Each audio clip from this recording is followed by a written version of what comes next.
Hello everyone. जैसा कि आज की जो हमारी वीडियो है, ये बायोलॉजी की दूसरी वीडियो होगी, जिसमें हम आपको आज बायोलॉजी का एक बहुत ही महत्वपूर्ण क्वेश्चन पेपर सॉल्व कराएंगे। ये जीव विज्ञान 348 प्रश्न पत्र सांकेतांक 348 क्वेश्चन पेपर है और सन 2023 का ये मॉडल है। ये सन 2023 का जो है 348 CG सेट जो है परीक्षा में जो आया था, वहीं आपका क्वेश्चन पेपर लाया हूँ और इसे आप देखिएगा, सारे प्रश्नों को देखिएगा और इसमें से आप बायोलॉजी के कितने प्रश्न जो है हल कर पा रहे हैं। इससे पहले कल भी मैंने जो है एक वीडियो डाली थी प्रश्न पत्र की, उसको भी आप जाकर स्टडी सीबीएल क्लासेस चैनल पर जाकर देख लीजिए। चैनल पर नए हैं तो सब्सक्राइब कर लीजिएगा, वीडियो को लाइक कर दीजिए, अपने सभी दोस्तों तक ज़्यादा से ज़्यादा इस वीडियो को ज़रूर शेयर करिएगा। आइए आज का प्रश्न पत्र देखते हैं। जैसा कि समय आपका 3 घंटे 15 मिनट का रहेगा, जिसमें से 15 मिनट आपको क्वेश्चन पेपर पढ़ने का होता है और 3 घंटे जो है क्वेश्चन सॉल्व करने का होता है। प्रारंभ के 15 मिनट जो है क्वेश्चन पेपर पढ़ने के, पूर्णांक आपका 70 रहेगा, 30 नंबर आपका जो है प्रैक्टिकल का होगा। ठीक है दोस्त, चलिए आगे बढ़ते हैं। आगे में आवश्यकता अनुसार उत्तरों के पुष्ट नामांकित रेखा चित्रों द्वारा कीजिए। यदि आवश्यकता पड़ती है तो आप जो है यहाँ पे चित्र भी बना सकते हैं। ठीक है, अगला है प्रत्येक प्रश्न निर्धारित अंक उनके सम्मुख दिए गए हैं। जो भी क्वेश्चन आप सॉल्व करेंगे तो उसका जो है उनमें जो है आपको उसका आंसर दिया रहेगा। ठीक है, सॉरी नंबर। आगे बढ़ते हैं। बहुविकल्पी प्रश्न जो कि आपके सामने दिखाई दे रहा है, बहुविकल्पी प्रश्न। तो बहुविकल्पी प्रश्न पहला है, सही विकल्प चुन के उत्तर पुस्तिका में लिखिए। वैलिसनेरिया में परागण किस माध्यम से होता है? ध्यान दीजिएगा, वैलिसनेरिया में परागण किस माध्यम से होता है? तो वैलिसनेरिया में सदैव सदैव सदैव हमेशा जो है जल परागण होता है। कौन सा परागण होता है? जल परागण। अगला है कि स्त्रियों में आवर्त चक्र जो होता है, मेंस्ट्रुएशन पीरियड्स, वो जो है मेंस्ट्रुएशन साइकिल सामान्यतया होती है कितने दिन की होती है भाई? तो ये होती है आवर्त चक्र जो है 28 से 29 दिनों की। कितने दिनों की? 28 से 29 दिनों की। अगला क्वेश्चन, mRNA की सहायता से प्रोटीन संश्लेषण कहलाती है, क्या कहलाती है? तो अनुलेखन कहलाती है, प्रतिलिपिकरण कहलाती है, प्रतिलिपिकरण कहलाती है या फिर अनुवादीकरण कहलाती है। तो देखिएगा, मैसेंजर आरएनए की सहायता से प्रोटीन का अनुलेखन जो है यहाँ पर जो है क्या कहलाता है? तो इसे अनुलेखन कहा जाता है। क्या कहता है? अनुलेखन। आगे बढ़ते हैं, अगले क्वेश्चन, बिडाल परीक्षण किस बीमारी की जांच के लिए उपयोग किया जाता है? बिडाल परीक्षण हमेशा जो है याद रखिएगा टाइफाइड के लिए इस्तेमाल होता है। किसके लिए? टाइफाइड के लिए बिडाल परीक्षण किया जाता है। ठीक है, आगे बढ़ते हैं। चलिए, यहाँ से आपका बहुविकल्पी समाप्त होता है और फिर आपका जो आ जाता है निश्चित उत्तरीय प्रश्न आ जाता है। क्या आ जाता है? निश्चित उत्तरीय प्रश्न। इन सभी प्रश्नों को देखिए, मैं आपसे पहले भी बता चुका हूँ कि यहाँ मैं विस्तृत तरीके से आपको प्रश्न हल नहीं करवाऊंगा, बल्कि यहाँ हम जो है तेज़ी से जो आपको बता देंगे किस चैप्टर से जो है प्रश्न है, आप वहाँ पर जाके पढ़ लीजिएगा। लेकिन हमारा उद्देश्य ये है कि क्वेश्चन पेपर में कौन कौन से क्वेश्चन किस प्रकार से आए हैं आप उसे देखते चलिए और आप कितना टाइम मैनेजमेंट करके क्वेश्चन को कर सकते हैं। ठीक है, और क्वेश्चन काफ़ी समय तक आपके स्क्रीन के सामने रहेंगे, तो आप जो है इसे जो है स्क्रीनशॉट लीजिए और क्वेश्चनों को सॉल्व करने का प्रयास करिए और आपके कितने मार्क्स बन रहे हैं सॉल्व करके आप जरूर बताइएगा। आगे बढ़ते हैं। दूसरी चीज़ देखिए ध्यान से कि बहुत सारे बच्चे जो कह रहे थे कि आपकी वॉइस जो है थोड़ी सी स्लो है, तो वॉइस स्लो नहीं है, बल्कि मैं ये जो वीडियो है मॉर्निंग के टाइम या फिर नाइट में शूट करता हूँ, तो ज़्यादा चिल्लाना नहीं है और मैं ऐसे बोलता ही हूँ, इसलिए आप थोड़ा-सा हेडफ़ोन लगा सकते हैं या फिर पढ़ाई तो शांत माहौल में होती है। इसलिए जब आप शांति में बैठ के इस वीडियो को देखेंगे ना, तो आपको जो है बहुत बेहतर दिखाई देगी और वीडियो की क्वालिटी आप बढ़ा कर देखिएगा। 240, 360 पे करके देखेंगे तो आपको बहुत बेहतर जो है दिखाई देगी। ठीक है? तो क्वालिटी बढ़ा के देखिएगा। अगर धुंधला दिखाई दे रहा है तो चलिए अगले क्वेश्चन की तरफ निश्चित उत्तरीय क्वेश्चन की तरफ आते हैं।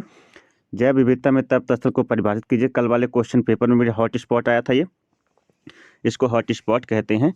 तो हॉट स्पॉट जो है ये आपका जैव विविधता जो चैप्टर आपका है बायोलॉजी का जो लास्ट चैप्टर में भी होगा, उसमें से ये क्वेश्चन आया। हॉट स्पॉट, जैव विविधता उस स्थान को कहते हैं जहाँ पर किसी जीव की या किसी पादप की अधिकता पाई जाती है, क्योंकि उस स्थान पर उस जीव के लिए अनुकूल जलवायु, अनुकूल मौसम और साथ ही साथ जो है भोजन, आवास, सब कुछ जो है, छिपने के स्थान, शिकारियों से बचने के स्थान और जीवन साथी आज व्यवस्थाएं जो है वहाँ पे जल आदि प्रचुर मात्रा में उपलब्ध होती हैं, जिसके कारण वहाँ पे उन जीवों की बहुत अधिकता पाई जाती है और वे जीव वहाँ पर आसानी से देखे जा सकते हैं। मैंने कल आपको एग्जाम्पल तौर पे बताया था, मान लीजिए किसी स्थान पे बहुत ज़्यादा टाइगर्स पाए जाते हैं, तो इसका रीज़न ये है कि वहाँ पे टाइगर्स को छिपने की बहुत अच्छी जगह, रहने की मतलब आवास बहुत अच्छा है। वहाँ पर टाइगर्स को आसानी से शिकार मिल जाता है, अपना भोजन मिल जाता है। साथ ही साथ जो जगह उनके लिए जलवायु मौसम उनके लिए बहुत सेफ है, इस कारण से वहाँ टाइगर्स की संख्या बहुत ज़्यादा होती है, ठीक है ना। इसलिए वह पेड़ पौधों की भी बात यही है, जहाँ पर किसी पेड़ पौधे को बहुत अनुकूलतम जलवायु मिलती है, वहाँ पर उसका विकास होता है, और जहाँ पे उसका विकास होता है वहाँ पर उन पौधों की अधिकता होती है। इसे ही हॉट स्पॉट कहा जाता है। मैं बहुत फास्टली, बहुत तेज़ी से आपको बता दे रहा हूँ। आइए, गोल्डन राइस मुख्यतः किस विटामिन की प्रचुरता होती है? गोल्डन राइस में मुख्यतः किस विटामिन की प्रचुरता होती है? तो आप इसको जो है गोल्डन राइस में किस विटामिन की प्रचुरता होती है, अपना जो है गोल्डन राइस, ये आपका अभियांत्रिकी चैप्टर से है, ठीक है ना। तो आगे बढ़ते हैं। मानव वृषण में सर्टोली कोशिकाओं का कार्य बताइए। सर्टोली कोशिकाएं क्या कार्य करती हैं? सर्टोली कोशिकाएं जो है क्या कार्य करती हैं मानव वृषण में? तो सर्टोली कोशिकाओं का कार्य क्या होता है?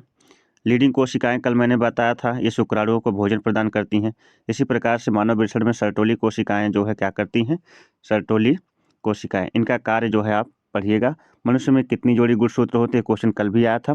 तो कितने जोड़ी गुणसूत्र होते हैं? 23 जोड़ी या फिर 46 गुणसूत्र होते हैं मनुष्य में। आगे बढ़ते हैं। पेनिसिलिन की खोज किसने की थी?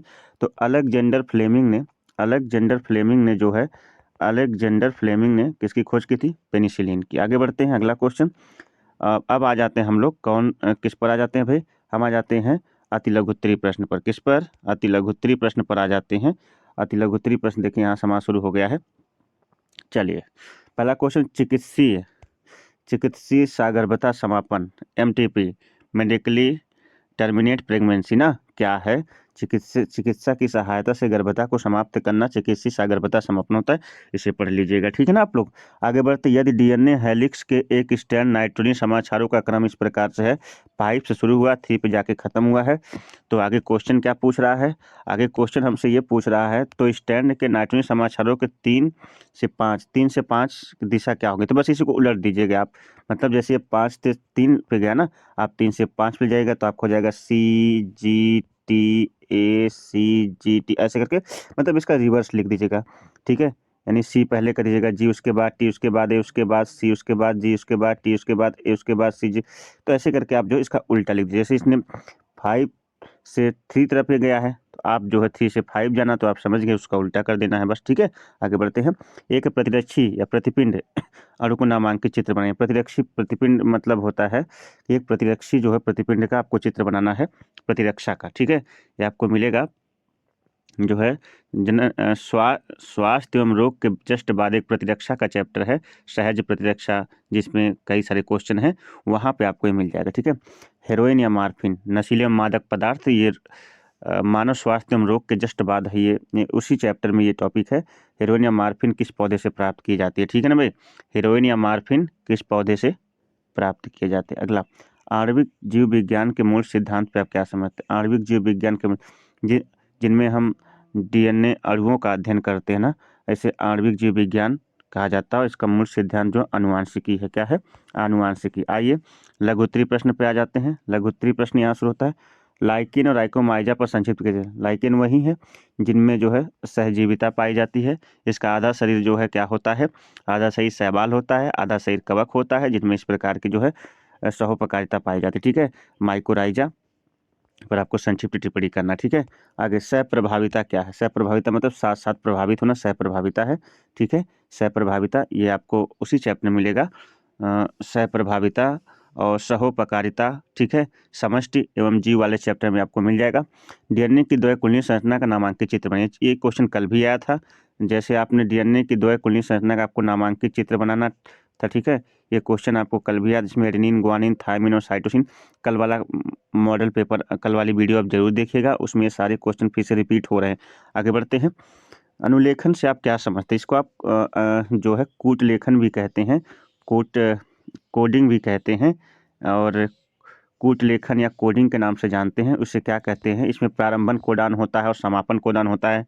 AUG, GUG, ये समापन को, ये आपके प्रारंभन कोडान होते हैं, ठीक है। उसी प्रकार समापन कोडान है UAA, ठीक है, UGA, ये सभी आपके समापन कोडान हैं। तो ये कोडान होते हैं जो आनुवांशिक सूचनाओं को एक पीढ़ी से दूसरी पीढ़ी में लेकर जाते हैं, और ये जो है आपका जीनी अभियांत्रिकी वाले चैप्टर में आपको मिल जाएगा। आगे बढ़ते हैं, अगला क्वेश्चन, भ्रूणपोष क्या है, इसके विकास की प्रक्रिया को बताएं। भ्रूणपोष आपका जो है पुष्पीय पादपों में लैंगिक जनन के जस्ट बाद जो चैप्टर है, पुष्पीय पादपों में लैंगिक जनन के बाद इसी चैप्टर में आपको मिल जाएगा भ्रूणपोष क्या है, ठीक है। स्त्री जनन तंत्र का नामांकित चित्र, आप देखिए नर जनन तंत्र और स्त्री जनन तंत्र के चित्र को बना करके प्रैक्टिस कर लीजिएगा। यहाँ से प्रश्न लगभग हर साल पूछा जाता है, या तो नर जनन तंत्र दे देगा या स्त्री जनन तंत्र, लेकिन उसमें से स्त्री जनन तंत्र जो है बहुत ज़्यादा पूछता है, ठीक है। तो उसको आप जरूर एक बार बना के ट्राई कर जाइएगा। आगे बढ़ते हैं, अगला गा क्वेश्चन, लिंग सहलग्न वंशागति को परिभाषित कीजिए। मतलब ऐसी वंशागति जो मतलब जीनों पर, लिंग पर आधारित होती हैं, और हीमोफीलिया जिसमें, और वर्णांधता के माध्यम समझाइए। हीमोफीलिया वह रोग है जिसमें अगर छोटी मोटी चोट लगती है तो फिर ब्लड निरंतर निकलता ही रहता है ना। और वर्णांधता, वर्णांधता जो है वर्ण मतलब रंगों का अंधा, जिसमें लाल और हरे रंग में जो है रोगी भेद नहीं कर पाता, ठीक है। तो इसमें इनकी वंशागति को समझाना है कि किस प्रकार से पूर्वजों में थे और किस प्रकार से फिर उसके बाद जो है जाकर संततियों में धीरे धीरे स्थानांतरित होते हैं। PCR पर टिप्पणी कीजिए। PCR का पूरा नाम होता है पॉलीमेरेज चेन रिएक्शन। मैं थोड़ा फास्ट चल रहा हूँ क्योंकि समय की अपनी सीमा है और वीडियो समय के साथ समाप्त करना है। आगे बढ़ते हैं, अगला क्वेश्चन, ज़्यादा लंबी वीडियो हो जाएगी तो भी दिक्कत ना, तो आप जो है क्वेश्चन का स्क्रीनशॉट लेकर जरूर सॉल्व करिएगा। मेंडल के प्रभाविता, अगला क्वेश्चन है, मेंडल के प्रभाविता के नियम का वर्णन कीजिए, ठीक है। मेंडल के प्रभाविता का नियम, जब विपरीत लक्षण वाले दो शुद्ध जनकों का आपस में संकर करा जाता है तो उसमें से एक लक्षण परिलक्षित या दिखाई देता है, प्रभावी होता, दूसरा छिप जाता है, वह प्रभावी होता है। इसे मेंडल के प्रभाविता का नियम कहते हैं। ये मेंडल का प्रथम नियम है, ठीक है ना। और आनुवांशिकता के जनक ग्रेगर जॉन मेंडल है, इन्होंने अपना प्रयोग किस पर किया था, मटर के पुष्प पर ना। बहुजीनी वंशागति से आप क्या समझते हो, उपयोग बता दीजिए। बहुजीनी वंशागति आपको जो है गुणसूत्र एवं जीन वाले चैप्टर में मिलेगा, यानी DNA वाले चैप्टर में, ठीक है। आनुवांशिक कूट, देखिए इसी की बात मैं कर रहा था। आनुवांशिक कूट की विशेषता का वर्णन कीजिए। आनुवांशिक कूट का मतलब जैसे पूर्वजों में सूचनाएं जो है, पूर्वजों से सूचनाएं जब उनकी संततियों में स्थानांतरित होती हैं, संततियों में जाती हैं तो एक कोड के रूप में जाती हैं, एक विशेष प्रकार के पासवर्ड के रूप में जाती है, उसी को आनुवांशिक कोड कहा जाता है। टाइफाइड निमोनिया के रोगजनक का नाम बताएं। टाइफाइड जो है साल्मोनेला टाइफी नामक जीवाणु से होता है, और निमोनिया जो है स्ट्रेप्टोकोकस न्यूमोनी और डिप्लोकोकस न्यूमोनी नामक जो है दो प्रकार के जीवाणुओं से होता है, ठीक है। आगे बढ़ते हैं, अगला क्वेश्चन, अगला आ गए हम लोग विस्तृत उत्तरीय प्रश्न पे, जो कि आपका ये अंतिम खंड होगा। कुल ये आपका अंतिम खंड होगा विस्तृत उत्तरीय प्रश्न, ठीक है। ये आपका अंतिम खंड होगा जहां से हम विस्तृत उत्तरीय प्रश्नों को क्या करेंगे। चलिए इसका पहला क्वेश्चन पढ़ते हैं। जैव प्रौद्योगिकी पर निबंध लिखे। देख लिए, जैव प्रौद्योगिकी जो चैप्टर है आप उस पर पढ़ लीजिएगा बेहतर तरीके से, जिसमें विभिन्न प्रकार के जीव जंतुओं और पादपों के जो है नस्लों में सुधार के लिए उनके जीनों में किसी प्रकार से फेरबदल परिवर्तन किया जाता है जैव प्रौद्योगिकी में, और क्या क्या चीज़ें बनाई जाती हैं जो मानव जीवन के लिए वर्तमान समय में लाभदायक हैं। या तो इसको करिए, या फिर जो है आप इसको भी कर सकते हैं। आवृतबीजी पौधे में लघु बीजाणु जनन की प्रक्रिया का सचित्र वर्णन कीजिए, ठीक है। आवृतबीजी पौधे में लघु बीजाणु जनन की प्रक्रिया का सचित्र वर्णन करना, ठीक है। तो लघु बीजाणु जनन, लघु बीजाणु जनन का मतलब होता है कि आपको बीजाणु जनन मतलब होता है कि परागकण ना, लघु है ना, तो लघु मतलब लघु बीजाणु जनन का मतलब परागकण के निर्माण का सचित्र वर्णन करना, ठीक है। तो आप चाहे ये करिए या फिर चाहे ये करिए, आपकी मर्जी है। आगे बढ़ते हैं, क्वेश्चन नंबर 8, जैव विविधता से आप क्या समझते हैं। जैव विविधता से आप क्या समझते हैं और इसके संरक्षण की विधियों का विस्तार में वर्णन कीजिए। जैव विविधता का मतलब पृथ्वी पर विभिन्न प्रकार के जीव जंतु पेड़ पौधे रहते हैं ना, और इनको किस प्रकार से आप बचाएंगे, पर्यावरण की किस प्रकार से आप रक्षा करेंगे, ये सभी जैव विविधता चैप्टर के अंतर्गत आता है, यहाँ से आप पढ़ लीजिएगा। मानव शुक्राणु व अंडाणु की संरचना का सचित्र वर्णन। शुक्राणुओं की संरचना जिसमें हेड होता है, मतलब सिर होता है, उसके बाद जो है उसका हेड, उसके बाद जो है उसका 3 भागों में बटा होता है ना, पुच्छ, धड़ और क्या, हेड ना, 3 भागों में शुक्राणु बटा होता है। उसी प्रकार से अंडाणु की संरचना का आपको वर्णन करना है। अंतिम क्वेश्चन 9वां क्वेश्चन, 9 क्वेश्चन आपके बोर्ड में रहेंगे बायोलॉजी में। द्विक्रास का चेकर बोर्ड की सहायता से वर्णन। ये आपको आनुवांशिकता चैप्टर में मेंडल वाले स्थान पे मिल जाएगा। ठीक है, इसको आप पढ़ लीजिएगा। अनुकूलन से आप क्या समझते हैं? अडॉप्टेशन क्या होता है? मतलब जहाँ पे कोई जीव रहता है या फिर जहाँ पे जीव के रहने लायक जलवायु बिल्कुल अनुकूल होती है उसे अनुकूलन कहा जाता है।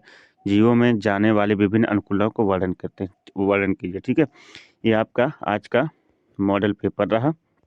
जिसको इंग्लिश में सॉल्व करना है वो इंग्लिश में सॉल्व कर सकता है। साथ ही साथ जो है आप पूरे क्वेश्चन पेपर को देख सकते हैं। आप जो है वीडियो को रोक करके स्क्रीनशॉट लीजिए और इस वीडियो को अपने सभी दोस्तों तक जो बोर्ड एग्ज़ाम की तैयारी कर रहे हैं वहाँ तक ज़रूर शेयर करिए। और मैं केमिस्ट्री, फिजिक्स, मैथ और जो है हिंदी सभी विषयों की जो है और साथ ही साथ कक्षा 10 के विषयों के क्वेश्चन पेपर के जो है वीडियो लाता रहता हूँ। तो सभी तक वीडियो को ज़रूर शेयर करिएगा और चैनल पर नए हैं तो सब्सक्राइब कर लीजिएगा।